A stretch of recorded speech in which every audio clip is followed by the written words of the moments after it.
Hoje estamos aqui reunidos para termos mais uma sessão científica do IGN. Hoje é uma sessão extra, onde temos como convidado o Dr. Carlos Parada, que veio para uma banca de mestrado de uma aluna da doutora Cristiane Flora. E essa reunião ela vai ser de forma híbrida, então está acontecendo aqui também no auditório, de forma presencial e também no remoto. Eu gostaria de lembrar a todos que essa reunião está sendo gravada e vai ficar disponibilizada no canal do IGN, no YouTube, a partir da próxima semana. Lembro que todas as câmeras e microfones vão ficar desligados durante toda a sessão. E todos os comentários e dúvidas podem ser colocados no chat para a gente discutir ao final da sessão com o nosso palestrante. Então, nós temos o prazer de receber o Dr.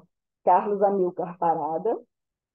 O título da sua apresentação é Dor Crônica ou Dor Nociplástica, um novo olhar para um velho problema. O professor ele é graduado pela Unicamp e também pela Universidade de Auvergne, na França, em odontologia e medicina. Fez o seu mestrado e doutorado na Unicamp, realizou um estágio de pós-doutoramento no INSERM e também na Faculdade de Medicina da USP, e no NIH, no Penn Center, em São Francisco, na Califórnia. Trabalhou como pesquisador na Universidade da Califórnia, em São Francisco, e também no Departamento de Farmacologia em Ribeirão Preto, na USP. Atualmente é professor no Instituto de Biologia da Unicamp e sua principal linha de pesquisa é sobre a neurobiologia e terapêutica farmacológica da dor. Então, professora Amilcar, muito obrigado por estar aqui, ter aceito fazer essa palestra. Eu tenho entre 40 e 45 minutos para a apresentação. Tá bom, Obrigada. obrigado. Bom, eu que agradeço pelo convite e pela oportunidade de estar aqui conversando sobre este assunto, né? E é muito atual, muito interessante e de grande repercussão na sociedade, né? Se tratar da dor crônica. Então, como foi falado, é, meu nome é Carlos Parada e eu fico à disposição depois da palestra para qualquer eventual dúvida ou discussões. Antes de começar, eu gostaria de contar uma história para vocês. Eu, há 25 anos atrás, né, eu fui estudar na França, numa cidade chamada Clermont-Ferrand, que fica no meio da França, no Suíça Central. E, na verdade, aqui, eu morava bem no centro da França, bem no centro antigo dessa cidade medieval. Daqui tinha... Eu morava, na verdade, deixa eu ver se eu consigo achar aqui. Eu morava aqui, é a praça principal, e eu morava nessa esquina aqui, onde da minha casa eu chegava a ver a torre dessa igreja, né? Essa igreja tinha aqui a estátua do Papa Urbano II, porque daqui saiu a primeira cruzada, né? No Conselho de Clermont. E eu morava, então, aqui nesse sótão, né? Virando a esquina, tinha uma creperia, um restaurante, chamado Restaurante 1513, porque ele tinha sido construído, esse prédio, em 1513. E esse sótão tinha sido restaurado. Era antigo, o arcabouço da construção era antiga, é antiga ainda, mas dentro era tudo novo. Ele era muito pequeno. E havia um mezanino, uma cama no mezanino, que eu mal ficava de pé, eu tinha que ficar sentado, dormia lá, não cabia lá embaixo da cama, né? E eu dormia lá, e em cima do telhado, que eu punha a mão, tinha uma claraboia. E todo dia de manhã eu abria a claraboia, o sol batia, e o mezanino apoiava numa madeira. E essa madeira, com a luz do sol, eu via cheia de poeira, um monte de poeira. E aquela poeira começou a me implicar. Eu falei, eu vou limpar aquela poeira. Mas é difícil, como eu vou subir lá, né? Com a escada, só tinha uma mesinha embaixo, a escada não cabia na mesinha. Ah, eu inventei, arrumei uma cordinha, amarrei, emprestei um aspirador do Monsieur Batiste, que era o dono da PPRI do prédio, que me alugava para mim o apartamento.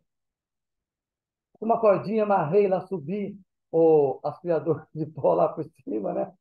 Subi naquela madeira, me equilibrando assim para não cair lá de cima, e comecei a limpar aquela madeira, com o aspirador de pó. De repente, eu ouvi um barulho assim, pá, pá, pá, pá, pá, como metal dentro.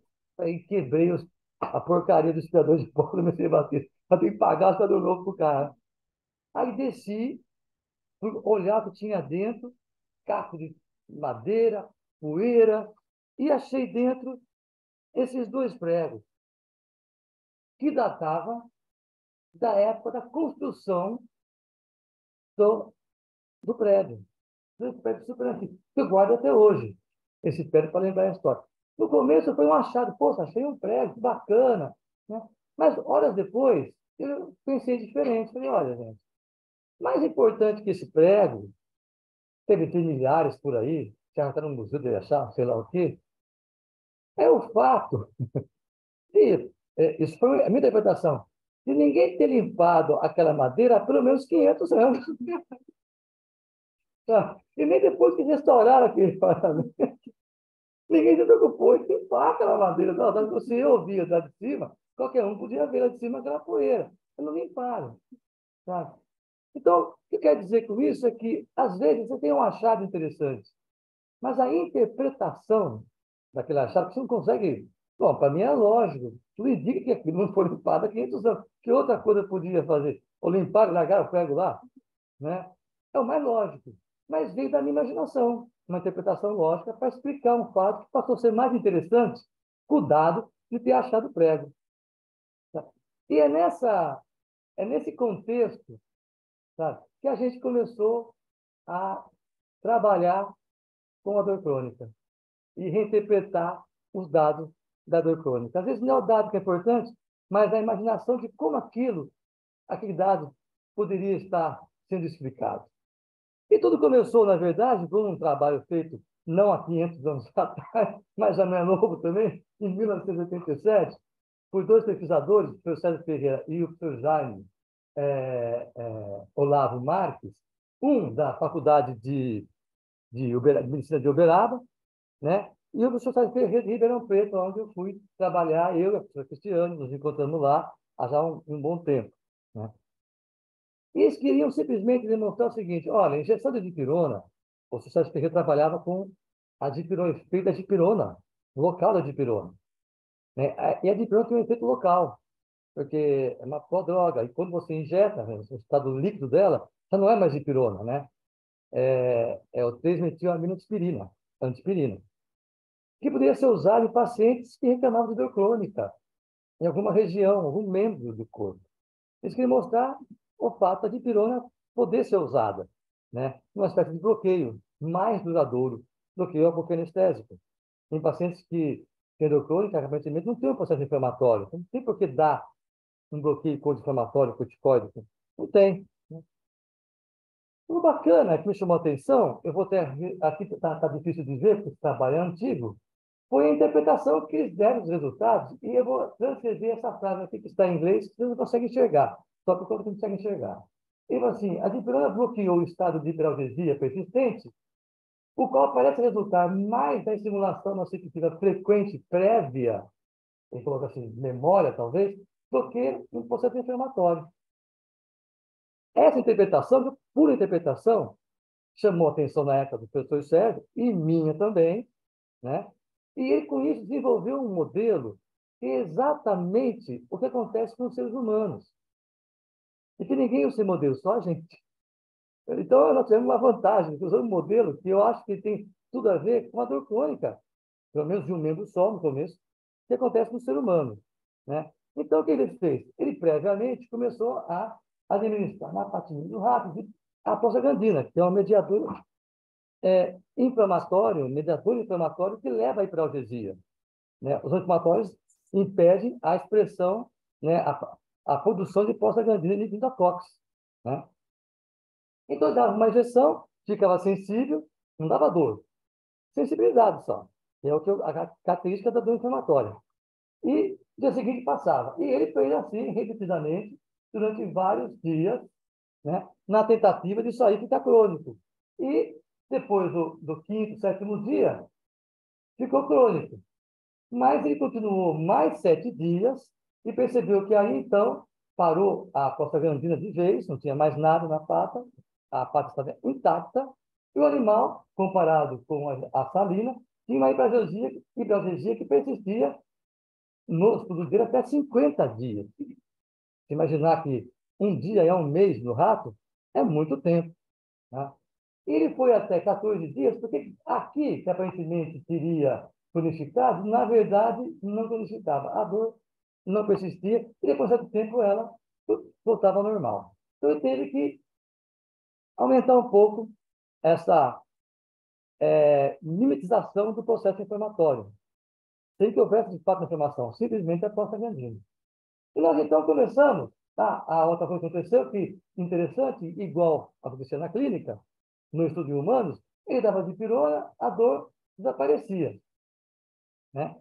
Mas tal como os pacientes, alguns ficavam 2 meses, outros ficavam um mês, uma semana, outros 6 meses, sem ter dor. De repente voltava, a dor voltou. E para ele mostrar que a dipirona funcionava, também na pata funcionava, ele dava uma dose bem pequenininha, 10 vezes menor de PG, quase uma inflamação subclínica, e a dor voltava como antes. Por isso que imaginou, pô, não tem inflamação. O que existe é uma memória, alguma coisa aconteceu que a dor está persistente naqueles pacientes e também nesses animais. Um modelo super interessante, trabalhoso. 14 dias só tratando. Ninguém quis fazer. Só os loucos, a gente, por isso que achava que valeria a pena ter feito. E com isso começamos a revisitamos vários conceitos já estabelecidos sobre dor. E começamos desde o começo, né? Então, o primeiro foi, é, já é sabido que a dor é transmitida por duas fibras, a fibra delta e a fibra C. E que nunca ninguém deu muita importância nesse aspecto. Hoje, para mim, isso é fundamental, clinicamente fundamental, né? E, na verdade, a fibra C não tem mielina. E a fibra delta tem mielina. A fibra C é mais antiga no processo evolutivo. A delta, bem mais recente. A fibra C é mais profunda. E a delta surgiu, por ser mais rápida, né, para transmitir as informações nociceptivas do meio ambiente. Por isso, elas são mais superficiais do que a fibra C, que são mais profundas. Na clínica, você observa, por exemplo, dor do câncer, por exemplo, que os órgãos, as vistas são muito inervadas por fibra C. A morfina, por exemplo, que é a droga eleita como analgésico na dor oncológica, ela tem uma atividade muito forte nas fibras C e tem pouca atividade nas fibras da delta, né? A mesma coisa acontece na neuropática, que é mais superficial. Neuropatia é superficial, envolve muito fibra delta e morfina tem muito pouca ação, a não ser em doses altas que tem um efeito central, mas mesmo assim não se usa morfina nem dipirona para tratar neuropatia, mas a dor inflamatória sim. Bom, e se olharmos o que acontece com a fibra C, já no começo a gente vê que a fibra C tem várias conexões que a fibra A delta não tem. Ela praticamente atravessa o côno dorsal da rede dorsal e sobe diretamente para o tálamo. A fibra C não. Ela se conecta com várias outras fibras aqui, inclusive com fibras A delta, não todas, que quando é direto são chamados nociceptores específicos, né? E esse secundário aqui é muito comumente chamado de neurônio convergente, ou WDR, Wide Dynamic Range, e essas informações de fibra C, a delta, até de fibra beta, a beta, que não está relacionada com dor, né? E subindo um pouco mais em direção ao tálamo, a fibra C tem várias conexões que a fibra delta deixa a desejar. Se conecta com a formação reticular, com a formação pré-epidutal, que tipicamente está envolvido no controle da dor, no inibitório da dor. Se conecta com o hipotálamo. Então, a fibra C, ela se difere da fibra delta. A fibra delta ela é neoespinotalâmica, chamada desse jeito, enquanto a fibra C é palioespinotalâmica. A primeira coisa que nós fizemos é demonstrar que, se eu tirar da jogada a fibra C, através de injeções de capsaicina, porque a capsaicina só age em fibra C, que tem o receptor TRPV1, né, da pimenta, se eu destruir a fibra C pela capsaicina, porque vai entrar muito cálcio, e o cálcio em excesso, ele é, de fato, tóxico para a célula, vai desensibilizar ou matar esses neurônios, eu não tenho mais dor inflamatória. A PG não faz absolutamente nada quando comparada com o seu veículo, igual ao basal. E esses animais não desenvolvem dor crônica. A nossa ficou claro que a dor crônica, pelo menos de origem inflamatória, que é a mais comum, a gente vai ver, ela depende da estimulação da fibra C. Né? Mas seguindo para frente. Seguindo para frente e... vou sair daqui. Seguindo para frente, e o que aconteceu é que nós temos que, na medula, o que acontece na medula? Nós temos o primeiro grande centro de controle da dor. O que é a dor, na verdade? É quando os estímulos ascendentes superam o estímulo inibitório descendente. E esse estímulo inibitório descendente pode ser provocar analgesia, acontece muita analgesia, tipo opioide endógeno, as endorfinas agem nesse aspecto da dor, e quando isso acontece, não tem nocicepção. Não tem nocicepção. Tá? Por outro lado, existe a grande possibilidade de essas fibras, esse controle descendente, estarem totalmente inibidos por algum motivo. E aí, qualquer estímulo que passar pela fibra C vai resultar em dor. Né? Isso tem sido escrito, principalmente na dor crônica. Passando, então, pela medula, quando chega no tálamo, o que vai ocorrer é o seguinte: no tálamo, no sistema nervoso central, esses estímulos ou são enviados para o córtex sensorial, para ser localizado, né? Ou eles são enviados para a estrutura do sistema límbico, onde vai promover aquela percepção desagradável da dor, sobretudo quando chega no lobo pré-frontal. Nós sempre temos consciência da dor. Então, a dor sensorial, nós não conseguimos perceber. Nós localizamos como qualquer outro estímulo. Só tem um córtex somatosensorial. Não tem córtex da dor. É dor, é calor, é tato. Né? Em compensação, dor tem várias interpretações. Né? Nem toda dor é somática. Se não tiver localização dela, você não fala que essa dor é somática. E tem dor, nós chamamos de dor, semanticamente de dor, que é tão desagradável ou pior do que a dor somática. Dor de cotovelo, por exemplo. Dor de corno.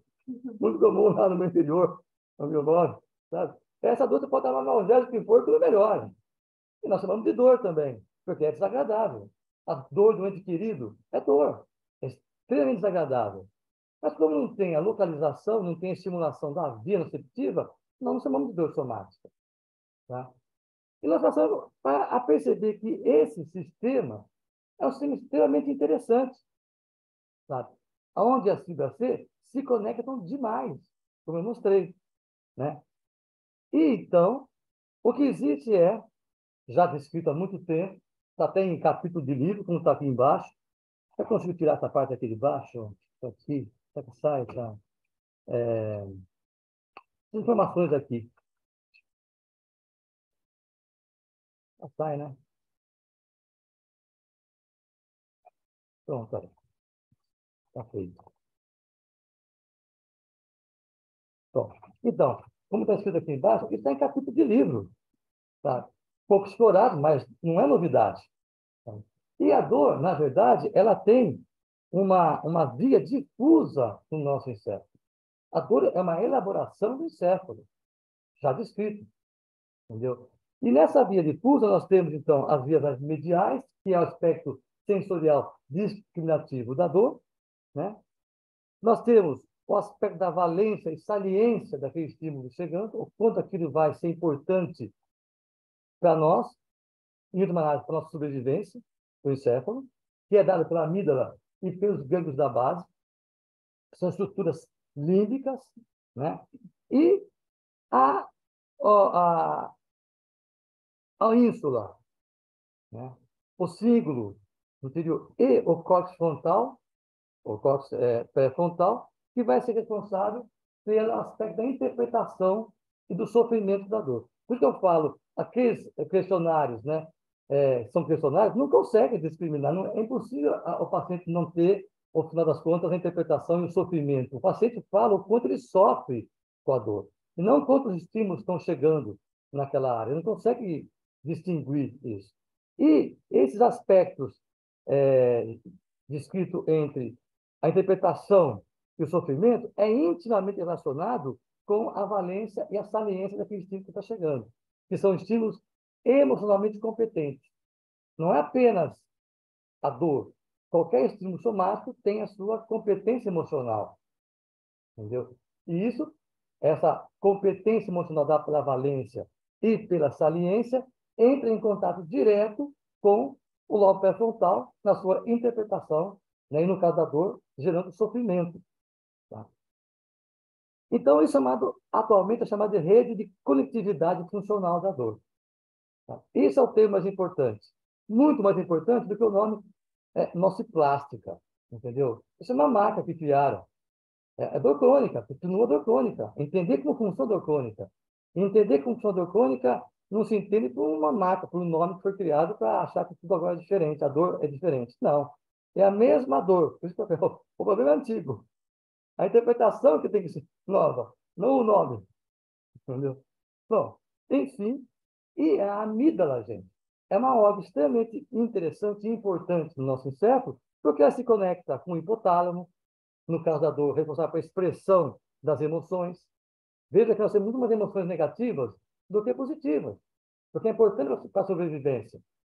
Nojo, todo mundo percebe. Nojo, cara de dor, cara de tristeza, tá? Raiva, são todas negativas. Só tem uma que não é negativa, a alegria. O resto são todas emoções negativas. E por que fomos feitos assim? Porque nós temos que sobreviver. O mais importante é você perceber que os estímulos são perigosos à tua sobrevivência. Esse é o mais importante. Então, nós temos isso já constitutivamente dentro de nós, e isso é prometido também pela amígdala com relação ao hipotálamo.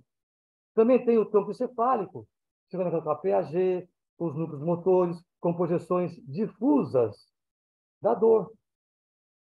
Também se conecta com o córtex pré-frontal, nós já mostramos que é importante, orbital e com símbolo, a amígdala.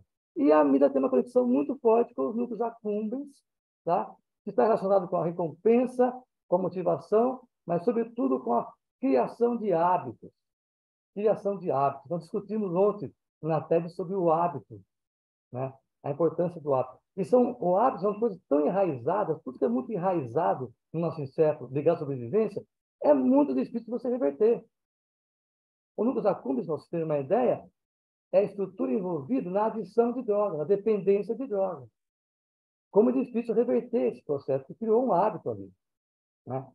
Bom, então, nós resolvemos investigar o núcleo accumbens, mesmo porque é muito difícil, temos que ter a humildade de entender que no modelo animal não tem comparação do córtex pré-frontal do ser humano e de um rato, né? A interpretação seria muito mais subjetiva. Já se tratarmos do núcleo accumbens, as áreas límbicas, tem uma proximidade maior. Estamos fazendo uma coisa muito mais segura, muito mais interessante em termos clínicos do que trabalhar com outras estruturas, né? Então, foi aí que nós nos deparamos com o sistema dopaminérgico mesolímbico, que envolve a VTA, que é a área segmental ventral, o núcleo accumbens, né? O símbolo, o córtex cingulado anterior e o córtex pré-frontal. Uma conexão muito estabelecida já, muito estudada, e o que nós fizemos foi tentar exatamente o que se faz, por exemplo, para estudar a adição de droga, né? Só que em vez de jogar cocaína, por exemplo, dentro do núcleo accumbens, que ela vai impedir a recaptação, a parar a dopamina, né? Nós colocamos lá uma droga, né, que impede a recaptação de dopamina no núcleo accumbens. Tá? Essa droga é chamada de CDR 12909, né? Foi colocada durante 7 dias na bombinha, jogando lá no núcleo accumbens do ratinho. Tá? E durante esse tempo, foi feito o quê? Foi feita a estimulação de prostaglandina, naqueles 7 dias, aonde a dor não conseguiria ficar persistente. Então, os 7 dias de injeção de prostaglandina foi seguido com o inibidor de recaptação de dopamina. O que aconteceu? Essa dor agora, ela não mais ficou 7 dias, como ficou persistente, tal qual a gestão de 14 dias. Que bacana. Há um envolvimento claro do sistema dopaminérgico mesolínico na cronificação da dor. E nós estávamos certos que isso tinha a ver com o ser humano, já que esse modelo foi tirado de uma interpretação de um estudo feito em humanos. Identificar exatamente o que acontece em humanos. Né? Bom, então, gente, conseguimos publicar o trabalho, foi importante, demonstrando essa modificação no núcleos acúmulos. Tá? Isso mais tarde foi comprovado em humanos. Mais tarde não, nós descobrimos mais tarde que foi comprovado em humanos, mas o grupo do Apicarium já tinha descrito em humanos através de, de estudos de imagem, né, funcionais, né, ressonância magnética funcional, que o núcleus acúmulos era mais estimulado em pacientes que tinham dor crônica. Tá? Então, na verdade, núcleos acúmulos, nós escolhemos o núcleos acúmulos também, porque uma pessoa nossa do grupo lá trabalhava com núcleos acúmulos lá em São Francisco, com a Cláudia Cambelli, e já tínhamos experiência com esse núcleo, que, na verdade, na dor aguda, ele tem um processo analgésico, né? Eu trabalhava com isso lá, mas se a dor inflamatória foi recorrente, há uma alteração plástica no núcleo acúmulos, envolvendo esses receptores, D1 e D2, tal como ocorre na adição de droga, e a dor passa a ser, então, crônica. Crônica. O que acontece, na verdade, em outras palavras, eu tenho uma dor aguda, a pré-sensibilismo não é dor, é uma sensibilização que acontece, inflamatória. Tá? Ela, então, se chega uma única, ela não tem muito papel na valência, na saliência, tá? E a pessoa percebe como uma dor, uma hiperalgesia normal, pós-operatória, um trauma, alguma coisa. Né? Mas se ela for recorrente, ela vai alterar a valência e a saliência daquele estímulo que está chegando na amígdala. Essa alteração vai alterar plasticamente a informação do núcleo accumbens, que vai informar o córtex pré-frontal, que vai, então, passar pelo processo de cronificação da dor. E o que significa cronificar a dor? Significa que qualquer estímulo agora oriundo dessa fibra C, tá, passa a ser interpretado como uma percepção desagradável. O que está mudando? Na verdade, sobretudo, é o sofrimento que a pessoa tem agora com estímulos que não deveria ser tão salientes, tão importantes para o século. Estímulos que, na verdade, não são protetivos mais, nem ligados ao processo inflamatório. Mas esse estímulo passou a ser interpretado como desagradável por aquele encéfalo. E isso, então, é importante distinguir o que é uma dor inflamatória persistente, que às vezes acontece, né? Porque tem inflamação recorrente, mas não chega a alterar plasticamente o encéfalo, de uma dor crônica de origem inflamatória. A origem inflamatória, mas não tem mais inflamação estabelecida. Só tem agora a alteração da percepção do estímulo como desagradável, que a pessoa julga ser dor. E não deixa de ser dor. Entendeu? Então, talvez, isso nós não sabemos, e tem sido descrito agora, isso talvez envolva até diminuição do controle inibitório descendente, favorecendo os estímulos que estão subindo. Entendeu? Que é um mecanismo paralelo ao que acontece no lóbulo pré-frontal. Mas não sabemos, não tem nada muito, não fizemos estudo e não tem nada, são hipóteses, tá certo? E esse trabalho, como eu falei para vocês, eu tiro aqui para vocês poderem ler. Sim. Esse recorde aqui?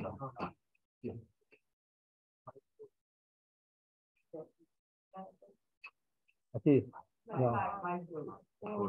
Aqui, a raiz. E esse trabalho, feito pelo grupo do Apicarium, ele mostra muito bem que o núcleo accumbens responde a estímulos nocivos na presença da dor crônica. Ele pegou pacientes com dor crônica lombar, muito parecido com o que nós fazemos lá, fez uma ressonância funcional no núcleos acúmulos e dava um estímulo de calor.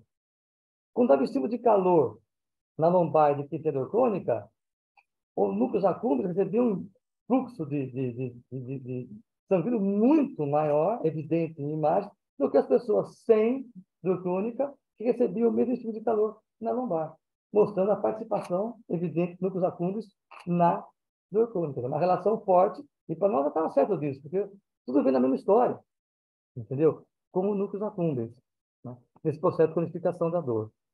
Bom, é... paradinho aqui.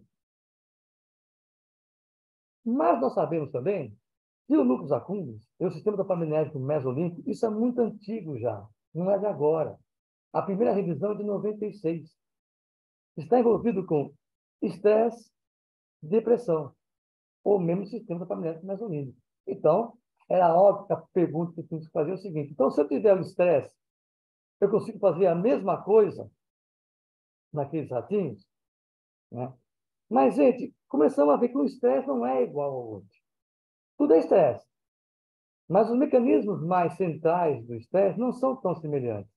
Então, vamos procurar um estresse que, de fato, pudesse representar as ameaças sociais relacionadas ao estresse do ser humano.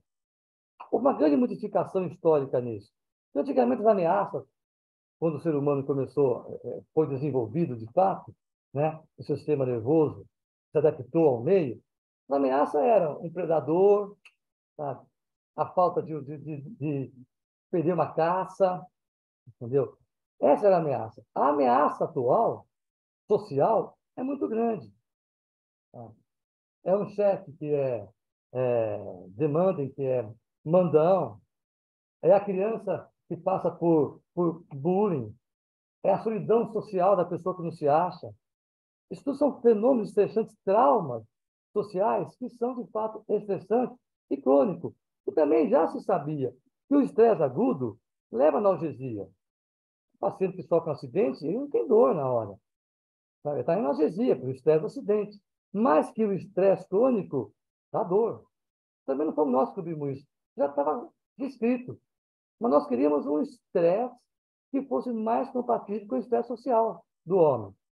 Então, achamos na literatura um modelo de estresse social, de subjugação, onde o camundongo ele é submetido à ação de um macho alfa aposentado, fica junto lá, e o macho alfa pausa, mexe comigo, dá uns tapas no orelha do camundonguinho, quem manda aqui sou eu, você não peça para nada, entendeu? E o camundonguinho lá ficou estressado, ficou subjugado socialmente.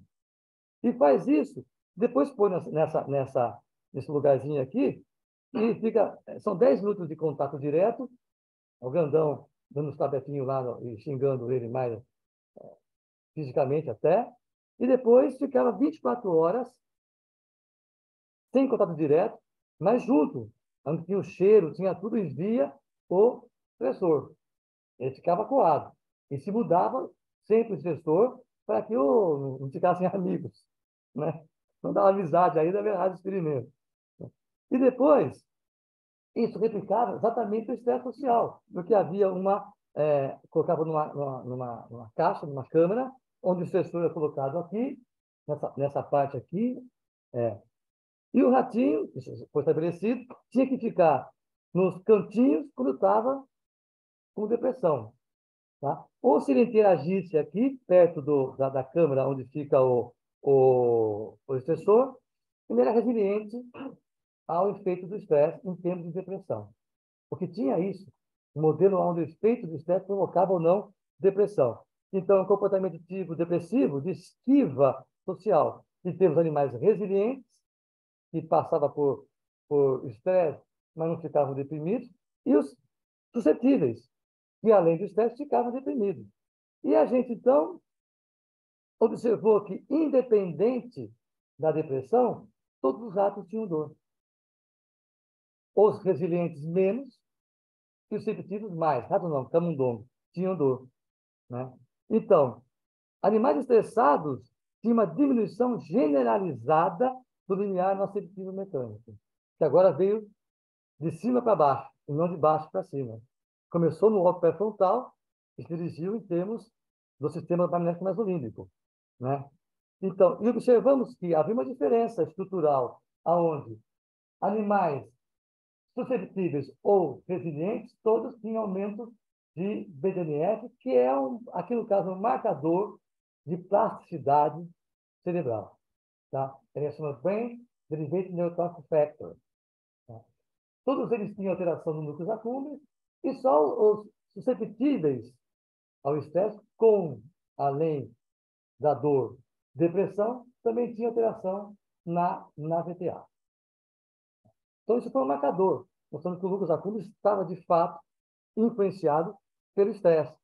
E que tudo indicava que a dor vinha dessa mesma coisa, dessa mesma alteração no sistema dopaminético mesolímbico.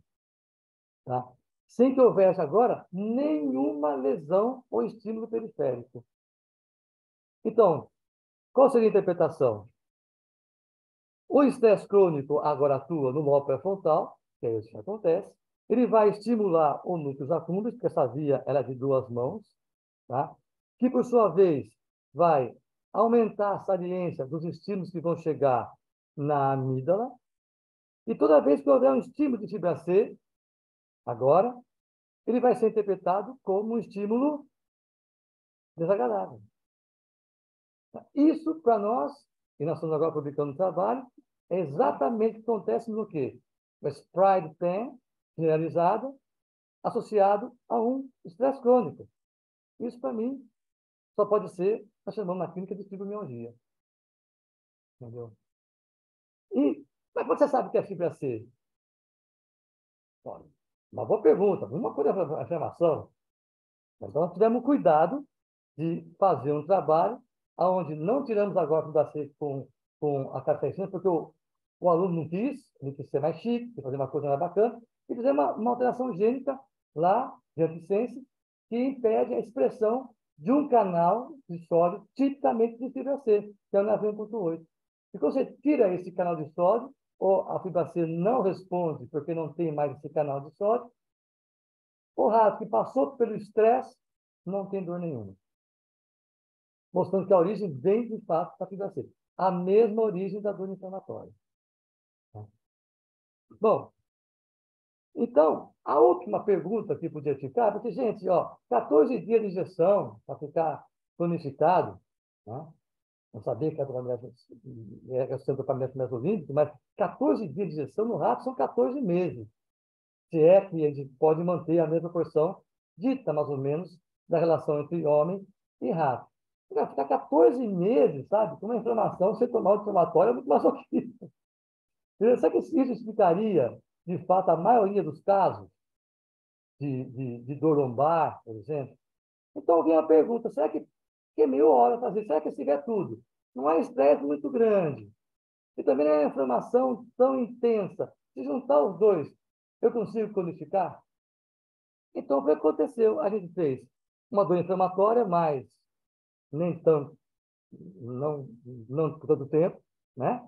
De apenas 7 dias. E, ao mesmo tempo, fizemos um estresse. Não tão intenso como aquele que, por si, consegue alterar toda a, a, a conectividade, levando a dor, só por estresse. Então, um pouquinho aqui e um pouquinho lá. E até pergunto, será que isso é suficiente? Porque aí daria se eles se somarem, né, tem uma explicação clínica muito mais próxima, muito mais interessante. Né? Se isso aí conseguir alterar a valência das informações pela amígdala. Então, nós publicamos um trabalho mostrando que isso é possível. Isso é possível. E é uma mão de duas vias. Tanto um estímulo é, mais fraco, de 7 dias apenas, associado com um estresse menor, provocador, como um estímulo grande de 14 dias, aumenta a suscetibilidade do animal a ser com depressão. Diminui o número de animais que são resilientes. Né? Então, aquela dúvida da fibromialgia, será que a depressão ela é causa ou consequência da fibromialgia? as duas coisas. O trauma, primeiro, é a causa e depois passa a ter consequência do estado de dor crônica. As duas coisas. E esse trabalho mostra exatamente isso. Tá? Que as duas coisas estão ocorrendo. Então, nesse caso, desde que foi feito, 21 dias é o tempo que o estresse leva para induzir hiperalgesia, só parar com o estresse no animal. Depois de 21 dias, a dor desaparece. Certo? 21 dias. Depois de 21 dias, então, antes do estresse, eu fiz apenas 7 dias de prostaglandina. E aconteceu exatamente o que acontecia antes dos experimentos. Eu tive a cronificação da dor agora, sem precisar dar nem 14 dias e nem um estresse tão grande. Então, em muitos casos clínicos, o que acontece é exatamente isso. Eu tenho um estresse crônico que não é tão intenso, ou é passado, no caso foi 21 dias já passado, tem um estudo nosso da dona Letícia, né, que mostra o estresse na adolescência, tá? E isso predispõe o animal à dor crônica, tá? Ou um estresse que não é tão intenso assim, que acontece concomitantemente com uma inflamação que não é local, que não é tão intensa, mas que está lá. E a soma, tanto da dor inflamatória como do estresse, vai, através da inflamação dos acúmulos, do dopamina mesolítico, vai estimular a amígdala, alterar a valência, e isso vai provocar a cronificação da dor. Tá certo? E tem um trabalho mostrando que é, exatamente a questão emocional pode predizer ou amplificar a dor crônica, pelo mesmo grupo do Apicarian, que é um grupo muito afinado, só faz estudo em humanos e é muito afinado com os nossos resultados. Quer dizer, a gente faz aqui e o cara vai lá em humanos e a gente vê que tem um acordo perfeito, né? Então, o que acontece, na verdade? Qual que é o modelo que para mim funciona? Ou eu tenho um estresse, os dois estímulos são importantes, ou eu tenho um estresse intenso, ou uma ação intensa da fibra C. Tá? Eu posso ter só o estresse no centro do dopaminérgico mesolímbico, ou posso ter só uma ativação intensa da fibra C e prolongada. Evidentemente que isso aqui vai depender do tempo. Né? Então, não existe 3 meses para codificador, como se fala. Depende do que está acontecendo na vida daquele paciente. Tá? Eu posso ter um estresse moderado e uma dor moderada, com um tempo maior, também acontece isso. A mesma coisa, é um balanço entre o estresse, que é do pré-frontal para o dopaminérgico mesolímbico, ou da fibra C, que é da, da informação sensorial para o dopaminérgico mesolímbico, mesmo sistema. Tá? Isso tudo vai levar à cronificação da dor. E veja esse trabalho que é interessante, onde ele mostra que fibromialgicos e pacientes com artrite reumatoide, onde a inflamação ela é recorrente, muitas vezes compartilham as mesmas alterações neurobiológicas no sistema nervoso central. Nem todo paciente com artrite reumatoide vão ter as alterações, mas muitos vão ter. Esse é o caso, então, de que há uma grande simulação de fibra C, porque é uma doença autoimune que tem sempre inflamação, né? A gente não consegue controlar muito bem. E o fibromialgia é o caso onde o estresse é muito intenso, o trauma é muito intenso, e eles vão ter a mesma alteração no sistema dopaminérgico mesolímbico, como nós tínhamos descrito nos nossos modelos. Tá? Então, isso explica porque a conectividade que leva à generalização desse processo explica por quê. Por exemplo, com relação ao hipotálamo, sabe? Ou com relação ao tronco cefálico primeiro.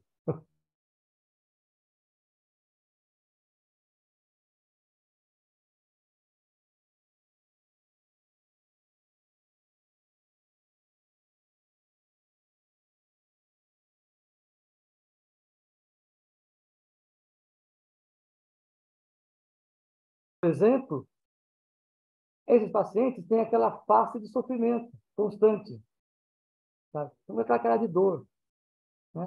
Porque a informação da amígdala com relação à conectividade do hipotálamo.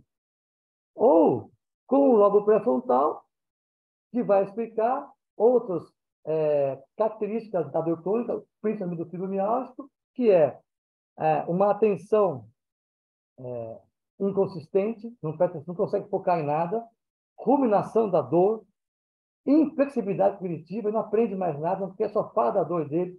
Amanhã liga de manhã para ligar para o vizinho, qual é a sua dor? Ah, minha dor melhorou, minha dor piorou, e a sua? Ah, a minha também tem a mesma coisa, eu vou no médico hoje, eu vou no médico amanhã. Só fala da dor. Tá? A catastrofização, tá?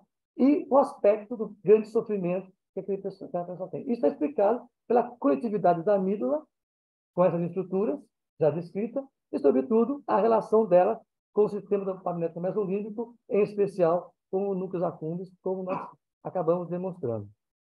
Tá? E mais um trabalho em humanos mostrando que o aumento da conectividade no lobo pré-frontal na dor crônica está relacionada com a ruminação da dor. Então, tudo que nós fizemos tem uma íntima correlação com o que acontece com o ser humano, e nós explicamos como o mecanismo neurofuncional acontece na dor. De maneira que você pega o que a IASP publicou, nessa confusão de dor aí, que tudo se conecta com tudo, isso atrapalha. Em vez de melhorar o conhecimento, olha o que eles colocam sobre dor crônica. Tudo conecta com tudo, eu não vou dizer nada. Mas Einstein falaria o seguinte, ele falaria assim, olha, burocratas, se você não consegue explicar de como é assim, sobre uma coisa complicada, é porque você não entendeu direito aquela coisa. Essa que é a verdade. E é muito simples o que acontece no nosso encéfalo. Existe uma lógica no encéfalo. E essa lógica se baseia em três pilares importantes. A sobrevivência, a adaptação e a evolução. Tudo tem que girar em torno disso. Não sai disso. Entendeu? Não sai explicar as coisas confusas, sabe? Os detalhes. Tendo isso em mente, basta para saber se os seus resultados na pesquisa ou na clínica estão de acordo com esses aspectos. Entendeu? Bom, gente, com isso, nós passamos a simplificar tudo. E se nós podemos definir dor como uma percepção desagradável associada à estimulação da via nociceptiva, que senão não é a dor somática, esta aqui está relacionada, de fato, com o componente sensorial discriminativo. Tá? Mas a percepção desagradável está relacionada com o componente afetivo emocional da dor. Sem essas duas coisas, não tem dor somática. Aquela dor que, sabe, que eu não localizo, é dor de corno. Entendeu? E se eu falar que existe alterações plásticas adaptativas das vias neuronais do sistema nervoso central associadas à percepção de dor, isso para mim chama-se dor crônica. É mais importante definir o que acontece do que dar um nome novo de nosso plástico que não sabe nem o que é. Entendeu?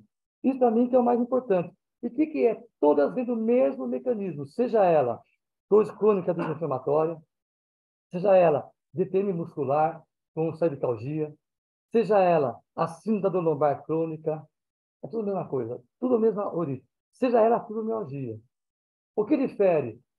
Difere a relação, né, com os agressores no meio, né, se é muito estresse ou se é mais a inflamação, o tempo e a individualidade de cada um. Tem fibromialgia que afeta só a dor na face. Tem fibromialgia que afeta mais a lombar. Portanto, para terminar, né, eu gosto muito desse trabalho aqui, que é um novo aspecto da dor crônica, que ele chama isso aí de uma doença relacionada ao estilo de vida. E é, de fato, a dor crônica é uma doença relacionada ao estilo de vida. Não tem remédio que vai curar, entendeu? É mudança de estilo de vida. Então, as terapias mais interessantes que eu vejo na dor crônica fazem o quê?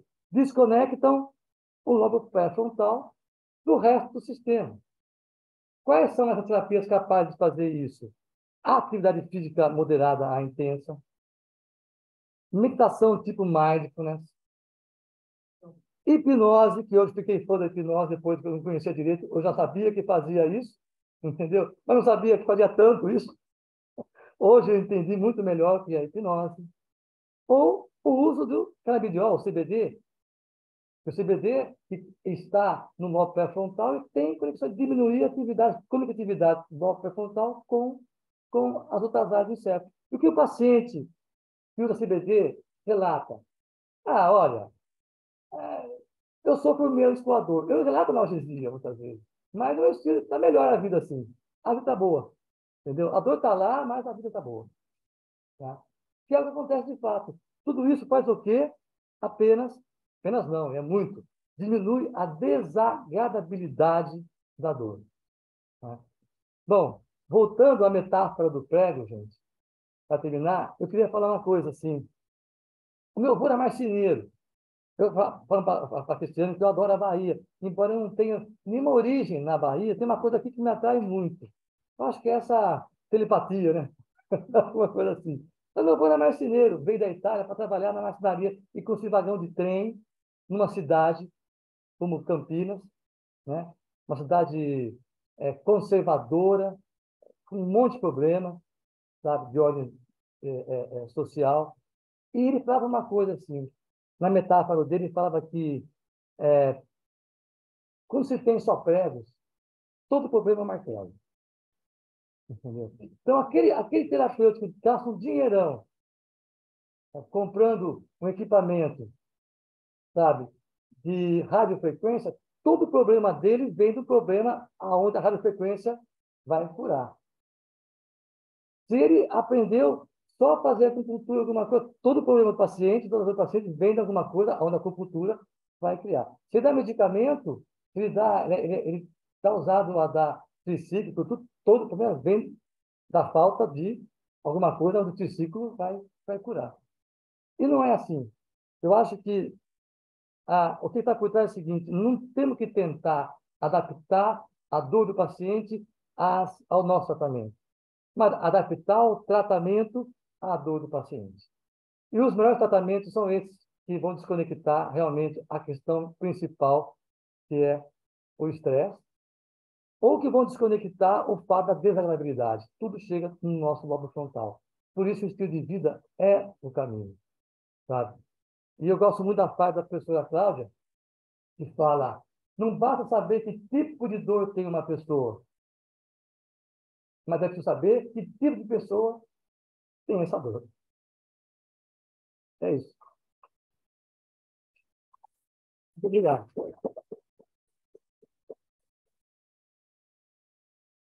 Estou à disposição. Obrigada, Eu professor. que agradeço. Muito. Eu tenho uma dicção péssima. Não, Vocês sabem que na pandemia, né? Na pandemia eu tive que fazer aula gravada. E eu nunca tive, no final da carreira, eu nunca tinha tido oportunidade de me ver falando. E eu gravei a aula para passar para os alunos e me olhei gravando. Eu chamei a minha esposa e falei: "Ô, Cláudia, eu tenho duas perguntas. Eu não sei como os alunos me entenderam até hoje, porque nem eu me entendi o que eu falei, né? Nem eu entendi. E esse velho que está falando sou eu? Eu já câmera, ressalta, porque ele piora, cara. Pô, falei, não. Por isso eu tenho o maior medo de gravar a aula. Não, mas olha, a aula foi muito boa, uma didática, assim, muito boa mesmo. Agradeço, assim, eu entendi muita coisa para todo mundo também. Acredito que sim. E, pessoal, quem quiser fazer alguma pergunta, podemos, a sessão está aberta. Quem quiser interagir com o professor. Assunto muito interessante. Agora é mais difícil também. Tudo online. Você poderia se identificar? Meu nome é Paulo Colavor, eu sou médico ortopedista com foco na cirurgia do joelho. E de uns, talvez, 8 anos para cá, eu venho trabalhando paralelo à hipnose, que a gente já conversou. E até então eu entendia a dor fisicamente, mas não estava focado na parte emocional. E não tem como separar, como você falou, André, dos dois. Quando a gente trata de uma pessoa, a gente não tem como separar o emocional do físico. A gente aprende a tratar do físico e acaba não abordando o emocional, fica na mão do psicólogo, psiquiatra, aí vai, diferente. Mas para as subespecialidades, a gente não identifica muito bem isso. Aí o tratamento acaba ficando mais preso à parte medicamentosa E a gente perde um pouco dessa compreensão de como gravar a situação, como você mostrou bem clara ali, digamos, acidente de carro, da família ali vivendo estresse físico e estresse emocional. Você trata do problema físico, mas o emocional vai estar lá registrado. Em algum momento ele vai ativar e os dois sistemas vão trabalhar juntos. E como trabalhar para tirar o emocional? Aí vem a meditação, vem a yoga, vem a hipnose. E justamente nisso da hipnose que eu descobri que a gente poderia trabalhar um pouco mais esse emocional e na dor. Mas até então eu não tinha tido a oportunidade de ver uma aula tão boa. Então, estou me parabenizando assim, que eu já vi aulas de dor, mas não focada tão fortemente no emocional como você fez aí. Isso para mim foi uma surpresa muito grande. E agradecer a Cris a oportunidade de eu estar aqui, não preciso ir a Campinas para ver uma aula tão boa dessa. Espero ter a oportunidade de ver novamente essa aula ficar disponível. E eu acho interessante esse seu trabalho. Então, assim, eu acho que na hora que você se envolver mais, sair do limite do tratamento aí, para ir mais para o emocional, como a gente conversou ontem, eu acho que você vai estar linkando, assim, fortemente o seu conhecimento no físico. E agora, eu não sei se é porque eu acho que nada é por acaso, né? Tudo acontece na hora certa. Eu estou vendo, assim, olhando para trás, né? Tudo, a fruta amadurece no seu tempo. Talvez agora é a hora que você foca mais na parte emocional. Não, pô, Paulo, conversamos ontem, eu agradeço a tua presença aqui, a tua interação com a gente, já conversamos bastante ontem. Não, eu que agradeço a oportunidade de ter conhecido, né? E conhecido melhor entre nós, tá? Eu fiquei, de fato, fiquei, é, assim, surpreso e encantado, sabe, com essa possibilidade. E como eu tinha toda essa coisa trabalhando, sabia, eu não tinha dúvida que, é, não tenho dúvida que o papel mais importante é de aprender a desconectar, sabe? E a coisa mais difícil que tem é não pensar em nada. Mesmo você, não, ó, estou pensando que não estou pensando em nada, está pensando, entendeu? E aí só mesmo umas técnicas que você, sabe, entra vive o mundo subcortical. Que eu falo, entrou em transe. É o mundo subcortical. Sabe que muitas vezes a gente observa até em rituais religiosos, sabe? E isso sempre perseguiu o ser humano. Sempre o homem teve essa. Só que agora, na correria dessa vida, né? Como dizia, acho que foi Platão que disse, tem que tomar muito cuidado com o vazio da vida corrida demais, cheia demais. Ele já disse isso há não sei quantos anos antes de Cristo, já falava isso. E nós ligamos, temos uma vida que não nos permite, né, parar para tentar não pensar em nada. Sabe? Focar em alguma percepção, uma sensação nossa e não pensar. Acho que isso é um processo extremamente interessante para a saúde. Aí o Paulo mostrou isso, que ele consegue fazer isso daí, impressionante. E eu fiquei muito interessado. Então, Espero que consiga. Só tomando, você está falando, a gente usa muito o termo ressignificar, né? Na Ressignificar. hipnose. Seja lá por um trauma que a pessoa tem ainda na infância, amadurece, cresce, mas está guardada a emoção, às vezes ela nem sabe o que aconteceu realmente, porque acaba caindo no esquecimento, mas a emoção fica registrada e isso vai. Como também na fase mais adulta. Então, na hora que você ressignifica, muda toda essa comunicação da dor. Você trabalha dentro de, assim, de um campo que é abstrato, né? Você não tem nada físico que você coloque ali, nenhuma droga do bem. É um jogo de palavras, né? E de interpretação. E como o sistema límbico funciona com imagem e emoção, então você tem que trabalhar em cima desse foco para ressignificar. E tem uma hora, não adianta só você dar droga, fazer fisioterapia, fazer o que for e deixar o sistema límbico de lado. Exatamente. Eu não sou contra. Às vezes tem que o paciente aderir às terapias, mas o ideal é que ele mesmo tenha essa mudança de estilo de vida. Às vezes é necessário você entrar com medicamento, entrar com uma, né? Mas ele tem que depois se libertar de tudo, né? Tem uma aula que eu dou mais ligada a esse processo, que eu conto uma outra metáfora. Não sei se alguém leu um livro do Robert Fisher, chamado Cavaleiro preso à sua armadura, né? E essa metáfora é muito bacana, né? A maneira que ele vai se libertar da armadura, no final, é o choro. Enferruja as conexões e a armadura cai. É uma metáfora, é uma fábula, né? Mas é isso, esse é o caminho. Esse é o caminho. A libertação da armadura que nós nos colocamos, sabe? Diante das nossas preocupações, das ameaças da vida, acabam sendo mais prejudiciais a nós do que, na verdade, favoráveis, né? E não tenha dúvida que, eu não tenho dúvida que a dor crônica tem muito a ver com esse processo. É interessante que os hospitais já pensaram, principalmente quem trabalha com trauma, de ter um apoio do psicólogo, do psicoterapeuta, ali, psicanalista, tal, psiquiatra, para justamente dar suporte a essas pessoas. E todo, porque os hospitais de emergência, eles se preocupam muito na parte física, mas seria interessante repensar o que esse trauma provocou na pessoa logo na entrada, o que é que isso pode vir provocar a longo prazo. Pelo menos, eu acho que tem que fazer uma anamnese voltada a isso. Porque, às vezes, na atenção primária, aí os pacientes que não têm condições econômicas no Brasil de passar por multiprofissionais. O custo disso, eu vou psiquiatra, é caro. Ele tem que se... O psiquiatra e o psicólogo são atendimentos básicos, né, nesse caso, assim. Mas basta. Não basta, mas Então, a psiquiatria, são básicos. mas a psiquiatria estaria hoje, atualmente, em condições de avaliar a dor crônica. Eles avaliam muito bem a questão traumática. Mas tem que avaliar a dor crônica. Bom, essa dor dele é de fato, como eu falei, é de fato de origem traumática apenas, como é que o paciente é fibromialgia, como é que vai ser diagnosticado. Uma discussão mais ampla, né? Mais Mais voltada. ampla, quer dizer, ela é multiprofissional. Multiprofissional, concordo plenamente. Tem que ter essa compreensão. Hospital de emergência, é um trauma físico que aconteceu, mas está envolvido com a percepção ao redor, a pessoa assaltada na rua, viu uma morte, tá? Ela vai para um hospital, está ferida, bala, tem tanta coisa que pode ver. Então, assim, a gente vê para toda a parte física, mas vai embora. Aí fica consequência vem depois. Por isso que eu vejo a importância do psicólogo, vejo a importância do psicoterapeuta em associação com o psiquiatra. Isso que ele falou por verdade. O psiquiatra, ele muitas vezes está preocupado em mudar a neuroquímica, mas não está muito ligado naquele momento, ele tem pouco tempo.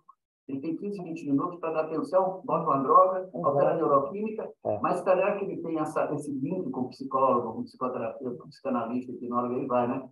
Seja lá a terapia que for, para mim, qualquer terapia que mude a percepção negativa é boa. Claro. Não é prolongado. Claro. Mais alguém tem alguma questão? Acho que tem uma no chat, a gente pode só intercalar. A Joyce Maria da Cunha. Tem várias. Joyce Cunha. Tem vários parabéns, excelente palestra, várias felicitações aqui, palestra excelente. A Rocha do Barco é nossa amiga. E a Joyce, ela pergunta, onde eu vi que a solução dada para todos os problemas atualmente é FFF. Força, foco, força, fé e farma. Todas seriam importantes para tratar a dor? Ela pergunta. Eu acho assim, o fármaco, no caso da dor crônica, ele talvez seja importante para a adesão do paciente a um outro tratamento, entendeu? Mas ela sabe muito bem, porque ela também é da farmacologia, não tem fármaco bonzinho. E não dá para a gente... Uma pergunta que me faz muito é o seguinte, dor crônica tem cura? E a pergunta que eu faço é, o que você entende como cura? Eu curei da dor, mas eu tomo remédio todo dia. Então, você curou da dor, você está controlando a sua dor através de fármaco. Curar de uma doença é você nunca mais precisar usar o medicamento e a coisa desapareceu. Já para pensar quantas doenças a gente cura, na verdade? Não nascemos com elas. E durante a vida adquirimos várias doenças que não tem cura. Não tem cura para diabetes, vai tomar a vida inteira, alguns remédios a vida inteira. Cardiopatia, o cara é obrigado a tomar medicamento a vida inteira. Quer dizer, ele toma o medicamento para controlar a dor. Tá? Mas, a partir do momento que você sabe que aquela dor vem de um outro processo, ou você tem como controlar essa dor através de processos não farmacológicos, sem interferir no sistema nervoso central, aí sim, entendeu? Passa a ser um ritual, e eu considero o ritual não um medicamento. Está inserido na nossa cultura, no nosso dia a dia, é um estilo de vida. Então, uma pessoa que faz uma auto-hipnose todo dia, ou faz meditação todo dia, é um estilo de vida que ela tem, sabe? E isso eu acho bacana, isso eu acho muito... Uma pergunta que me fazem muito é o seguinte, porque agora você sabe disso, a, a, a, a Cristiane, mas me perguntava, pô, mas se você publicou um trabalho recentemente aí de dipirona, que a dipirona, ela corta a resposta de fibra C. Então, por que a dipirona não funciona na fibromialgia? Porque a dipirona não funciona quando não tem inflamação. Porque ela precisa ter inflamação, porque a expressão do canal de potássio ATP dependente para a qual ela age, que só existe esse canal nas células beta pancreáticas, para poder despolarizar as células e liberar insulina. Esse canal não é expresso no neurônio, só expressa quando tem um processo inflamatório, entendeu? Então, como não tem inflamação na fibromialgia, a dipirona ela é ineficaz.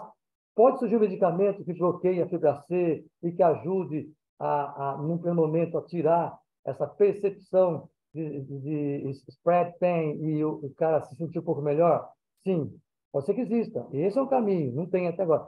Mas anoprazol parece que tem um efeito, mas altas doses que é usado para problema pulmonar. Mas acontece que você não pode depender disso a vida inteira. O ideal é você trabalhar outros fatores que estão relacionados à cronificação da dor. Essa para mim é a minha posição. Existe? Existe. Tem que lançar a mão disso. Bom dia a todos. Sou o Max, sou farmacêutico, sou professor da FAFA. Primeiramente, queria te parabenizar, porque Obrigado. essa abordagem, professor Pará, que você trouxe é extremamente necessária. Primeiro, você trouxe uma abordagem mescla de pré-clínico com clínico e de uma abordagem que, para o momento, é extremamente necessária. Então, a nossa formação é muito catedrática em relação a receptor, enzima, aquela coisa toda que vocês tinham abordado desde ontem. Então, estou coletando essas informações e atualizando algumas coisas. Como eu estou com um projeto de atendimento farmacêutico clínico na farmácia comercial da UFPA, me trouxe muitas coisas. Então, você foi exatamente no ponto que a gente precisa levantar atualmente, né? Então, MEV, essa modificação de estilo de vida aí, é absurdamente necessária no tratamento de dor crônica. E a gente tem uma paciente que ela já tem 15 anos de uma mesma dor, ela é tratada com o mesmo médico, e ele percebeu que essa dor persiste há 15 anos. E ele fez uma associação de 5 analgésicos de classes diferentes para provar para ela que na farmacologia não tem nada de terapêutico. Mas existe um alcoolismo, né, envolvido na família, enfim. Então, é exatamente isso. Então, aquela lacuna, aquele período de 2 a 8 anos que foi citado ontem, então faz totalmente sentido, faz total sentido. Então, parabéns pela tua palestra, pela tua abordagem. Assim, ela é muito necessária para muita gente, principalmente nesse contexto. Um detalhe que eu acho que talvez também se sinta mais em casa aqui em Salvador, além da energia daqui, é que aqui é um local em que falar de psicoterapia é fluido, é tranquilo, é mais aberto. Talvez aqui algumas expertises suas em relação à clínica seria mais facilitada. Não é fácil, mas seria mais facilitada, seria mais compreensiva. Talvez alguns médicos, farmacêuticos e outros profissionais de saúde lidem melhor aqui em relação a esse aspecto perceptivo, de dor, em relação a psicoterapeutas mais facilmente que outras regiões. Então, talvez Eu não tenho dúvida disso. Assim. Aqui é um lugar que, nesse ponto, facilita alguns estudos. Parabéns.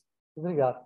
Mas é isso mesmo. E eu fui pesquisador clássico. Eu, a Cristiane, a Joyce, trabalhávamos com receptores farmacológicos e tudo. Mas chegou uma hora que eu me perguntei o seguinte: a quem serve esses estudos de farmacologia? Serve, sobretudo, à indústria farmacêutica, que, aliás, não tem no Brasil. Ele serve para a indústria farmacêutica que faz desenvolvimento de novas drogas fora daqui. Mas, até hoje, se eu enviar para o projeto do Pedro, eu acho super interessante o que ele faz, as ideias dele. Mas tivemos que enviar um projeto para a FAPESP, clássico, que vai estar publicação bonita, sobre farmacologia, sobre alvos farmacológicos, para ele poder ter recurso. É a visão que nós temos no Brasil, totalmente distorcida, e que passa também para o clínico. Sabe? Então, eu acho que isso não vai mudar o olhar que nós temos que ter para os pacientes que têm dor crônica. Eu falo com um pouco de segurança e tranquilidade com relação à dor, entendeu? Não sei se valeria para outras patologias, mas eu vejo que é um pouco assim, mais ou menos, para tudo, entendeu? Para tudo. Mas é o que você falou, eu concordo plenamente, sabe? A importância que tem a cultura, a aceitação de terapias que às vezes não tem explicação, não tem hoje, né? Eu acho bacana. Eu gosto muito da frase do Carl Sagan, que ele fala, em outras palavras, ele dizia que o fato de não estar comprovado que isso é verdadeiro não significa que isso é falso, entendeu? Isso é importante, né? Professor, eu tenho uma pergunta também, eu queria aproveitar o gancho dele, e também a professora Cristiane Flora também tem uma pergunta. Eu ia fazer exatamente essa pergunta, eu adorei ele ter falado também da Bahia, e você também comentou, aqui tem, eu sou do Rio, né, então também cheguei aqui tem menos tempo, e eu percebo também essa fluidez, e tem aqui essa questão da cultura e da religiosidade, né, que é muito forte. A minha pergunta é em relação a diversos rituais que você citou, rituais religiosos, e em muitos deles estão associados à religião, tem o uso de algumas, até drogas e algumas substâncias que alteram a consciência. Então, quando você ficou falando isso, me parece, eu queria que você desse um pouco sua opinião sobre isso, que tem nesses rituais uma interação entre o sistema somático, todos esses sistemas que você mostrou, e a questão da emoção também, né? Tá a emoção ali e tá a estimulação neurológica. Me parece um pouco isso. E tem muitos trabalhos, né, que você também citou, em relação aos canabidióides, né? Falar um pouquinho de como estão esses estudos com os canabidióides e outras drogas ou substâncias que alteram a consciência. Bom, eu não gostaria, eu gosto muito da cultura popular, adoro isso, né? Mas eu não sou expert nesse assunto. Mas você é um fato interessante que eu sempre cito nas minhas aulas um ritual indígena que acontece no Norte Xingu, que é um ritual de passagem, que é da tucandeira, ou tucandira. Que é um ritual em que o índio que vai, o jovem, que vai se submeter a um casamento, né, ele está ficando adulto, ele passa por um ritual onde ele põe uma luva lotada de uma formiga chamada tucandeira. Eu já tive a oportunidade, quando morei no Acre, morei não, mas eu fui lá num projeto, de ser picado por essa formiga. Dói muito. Mas imagina se colocar uma luva nisso daí. E eles têm um ritual, né, que eu nunca vi diretamente, gostaria de ver, em que alguns deles usam. Parece que um chá que inclui talvez ayahuasca. Tipo de... E eu conversando com uma pesquisadora que foi para o Xingu, lá da Unifesp, observar, ela me disse assim, isso aí é porque eles tomam chá de ayahuasca. Eu falei para ela, pronto, descobrimos o melhor analgésico que existe no mundo, que é o chá de ayahuasca. Dê um chá de ayahuasca e põe uma luva de candeira. Eu quero ver se você não vai sentir nada de dor, ou você vai sair pulando de dor. Entendeu? Porque se fosse assim, nós temos descoberto o melhor analgésico do mundo, né? Não é só o analgésico, que talvez facilite, melhore as condições encefálicas para aquilo que vem depois. A interpretação dessa dor, né? Como você falou. Exatamente, é um ritual que não envolve só a ayahuasca, envolve um ritmo musical constante, sabe? Quer dizer, tem a parte auditiva, tem a motivação, a interação dele com a mata, com a formiga, tem todo um contexto que ele, na verdade, não é que está com analgesia, a dor não incomoda, entendeu? Está suportando, não é, a dor está lá, mas ele não sofre com aquela dor. E a Essa é a ideia. interpretação também você falou da interpretação do encéfalo em relação e as conexões todas que são feitas, né? Então, o quanto a interação com psicólogos e a meditação e tudo isso volta, né? O quanto isso ajuda depois do controle das dores. E complementando, tem uma história muito interessante, que até comentei ontem, Paulo, do Egas Munhoz, que foi um neurocirurgião, que ele foi o que descobriu a lobotomia. A desconexão parcial do lobo frontal com o resto do encéfalo. Isso que eu falei aqui que a meditação faz, que faz de maneira funcional e fazer através de cirurgia, né? Aí naquela época era moda, todo mundo e o grau de lobotomia pode ser muito grande, muito menor, e que até preso político é submetido à lobotomia, né? É um tema. E tinha um paciente que tinha tentado suicídio com uma. Ele descreve, Antônio Damasio descreve um dos livros sobre essa passagem os dois são portugueses, né? Do Egas Munhoz, esse neurocirurgião. E esse paciente estava com uma neuropatia terminal enorme e tinha tentado suicídio. Talvez até pelo suicídio, tentativa de suicídio, estão fazendo uma lobotomia nele. Então, fez a visita antes da cirurgia e estava lá, acuado num canto, e o companheiro de quarto dele até com medo de chegar perto, porque não podia encostar, porque ele morria de dor, né? E foi para a cirurgia. Foi para a cirurgia relativamente simples do ponto de vista técnico, que faz pela órbita ocular, acessa a base do crânio e meio que desconecta um pouco o lobo frontal do resto do encéfalo. No dia seguinte, passou para a visita. Foi para essa visita e perguntou para o paciente: e aí, como é que está a sua dor? E a resposta dele ficou intrigante por 50 anos. Porque a resposta dele foi a seguinte: olha, a dor está lá, mas não me incomoda mais. Ele estava jogando baralho com o companheiro. Mas como a dor está lá e não me incomoda? Não tem dor que não incomoda no cérebro intacto, né? O que na verdade aconteceu, o cérebro dele não estava mais intacto.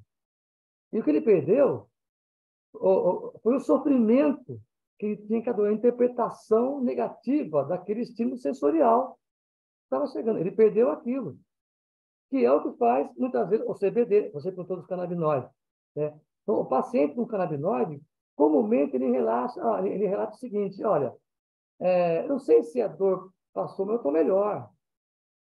Eu não sei se a dor diminuiu, mas eu estou assim, me sentindo muito bem, eu não sofro tanto com essa dor. Entende? Essa a interpretação que dou. Então, o que eu falo? Uma maneira é você não sofrer com a dor. O que fez o ritual de passagem do jovem, eu não estou colocando analgesia. Às vezes até tem analgesia, com o sistema opioide endógeno. Isso acontece no estresse agudo, existe, mas às vezes não é isso o mais importante, né? Esse o ritual nos leva isso o mais importante, porque não é estresse agudo, entendeu? Leva essa interpretação desse estímulo. A professora Cristiane também tem uma pergunta e a gente já está encaminhando, porque já tem um tempinho, né? Tem mais tempo de resposta do que de aula, né? Pois é. Bom dia a todos, eu sou a Cristiane Vila Real. Antes da minha pergunta, eu queria dar os parabéns para Parada pela apresentação, né? Uma apresentação brilhante. Eu estou muito feliz de estar aqui hoje e poder ouvir a sua visão e a sua forma de interpretar e de entender a dor crônica. Eu tenho certeza que a gente precisa avançar muito ainda nisso. Já avançamos muito e ainda precisamos avançar bastante nisso, né? Na compreensão. Mas a minha pergunta ela tem a ver com a dor crônica em pessoas jovens, né? A gente vê o aumento da prevalência de dor crônica, isso não é novidade, isso é de sempre, né? Mas a gente sempre atribuiu isso principalmente ao envelhecimento da população. Então, a gente associava esse aumento de prevalência com a ocorrência de mais doenças crônicas que cursam com quadros dolorosos. Então, como a população está envelhecendo no mundo todo, então a gente via até com certa naturalidade que a dor crônica também tivesse uma prevalência maior. Mas agora, mais recente, a gente tem visto um aumento de prevalência de dor crônica em jovens. E quem trabalha com jovens e tem um mínimo de atenção para esses jovens também percebe um aumento de prevalência de problemas de saúde mental, né? Isso é um problema aí da nossa sociedade atual. Hoje, vendo a sua apresentação sobre estresse social, então eu comecei a pensar se essa explicação poderia ter sentido, né? Eu acho que tem sentido. Esse aumento de dor crônica em jovens pode ter relação com o estresse social, né? O que tem hoje posto já de estudos e de avaliações nesse sentido, né? Como que a gente já está conseguindo fazer essa associação ou não? como que essa literatura está e como que é o seu pensamento sobre isso. A Cristiane não vai para minha amiga, né? Mas é o seguinte, Cristiane, você já fez a pergunta, deu a resposta. E eu sei que você sabe a resposta. A sua resposta seria assim, e você já deu a resposta. Assim. Quer dizer, proporcionalmente, as ameaças sociais estão atingindo cada vez mais pessoas jovens. Então, o estresse das pessoas jovens está aumentando. Então, a suscetibilidade à dor crônica também aumenta nas pessoas jovens. Tá? Isso para mim, é claro. E a relação que tem, e justamente com distúrbios psiquiátricos. A causa é a mesma. A causa é a mesma, que é ameaças sociais estressantes. O estressor está cada vez mais presente na vida de pessoas jovens. E é engraçado ver, embora os americanos dizem que essa estatística existe, porque a África não tem condições de fazer um estudo epidemiológico muito interessante, mas quando o americano vai na África fazer o estudo, ele detecta a mesma coisa.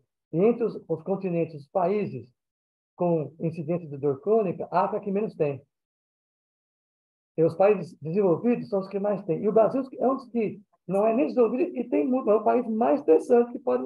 Nós hoje vivemos o estresse aqui, porque nós não temos estresse social, estresse financeiro. Sabe? E surgiu uma nova modalidade de estresse que eu nunca imaginei que fosse tão forte no nosso país, que é o preconceito. Sabe?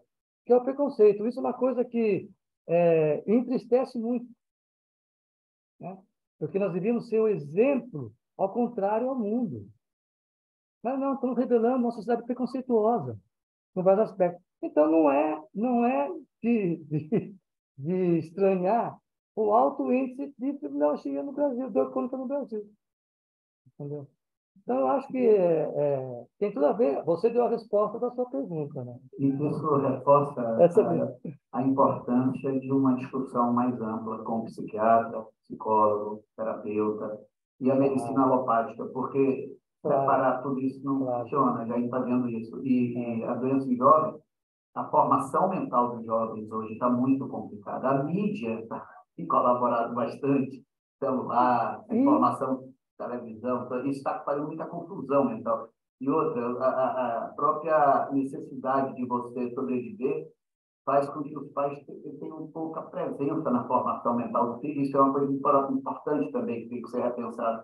Tem várias coisas, né? Mas isso não é assim para E vou mudar. dizer mais, na minha área, sabe, que eu acho mais triste ainda, a própria ciência está comprometida com esse tipo de abordagem, porque existe um compromisso muito grande entre os interesses da ciência e os interesses da indústria farmacêutica, sabe? Porque a gente não consegue provar, né? Que ainda não consegue entender e aí acha que está errado, né? O que você falou, a gente tem que estar aberto a tentar. Tá, a gente tem que voltar atrás e falar o seguinte: nem toda descoberta de uma proteína, sabe, merece uma atenção na ciência.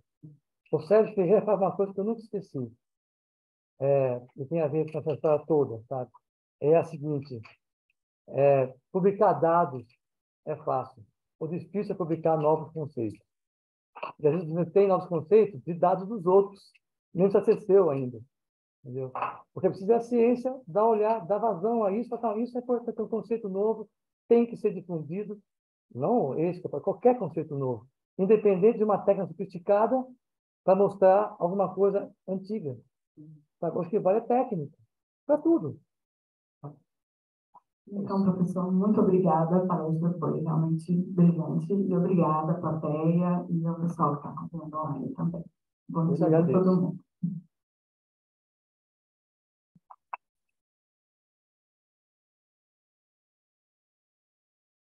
Você sabe que agora não está